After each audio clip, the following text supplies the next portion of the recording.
irin su luwaɗin nan da su lesbian da ake yi, duk ba su suke sama a cikin musiba ba. Yanka jina ne da ake yi, tsaface-tsaface, wanda yake tsafin shi kaɗai abin yake samu, a'a har da wanda basu je basu gani ba. Zaluncin al'umma da ake a danne wani bawan Allah aka taɓa shi, wallahi in Allah ya yi fushi abin sai yayi abin da ba a tunani, saboda yanzu wanda muke lafiya ma addu'ar bayan Allah ce, wanda kuma Allah na ta ɗebe abubuwansa a hankali, wanda su suna bin Allah lillahi billahi sun tafi, su ne waɗanda suka ba da gaskiya da Allah, wanda ake faɗa su alkur'ani, wanda duk gidajenmu ɗaiɗaiku ne wanda ba a ƙarin gashi.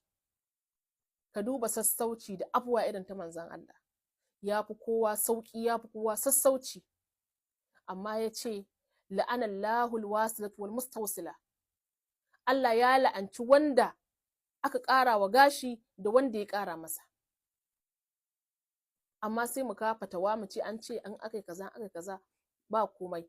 Idan da mutunci da kima ta manzon Allah a idanunmu, duk abin da aka ce Allah ya tsine masa za mu kusance shi? Duk abin da aka ce la'antar Ubangiji ta tabbata akan wanda ya yi, akwai wata kwaskwarima da za a kawo mana a ce mu yi abin? In dai da mutunci akwai kuma tsoron Allah a zuciyarmu, amma a haka muke.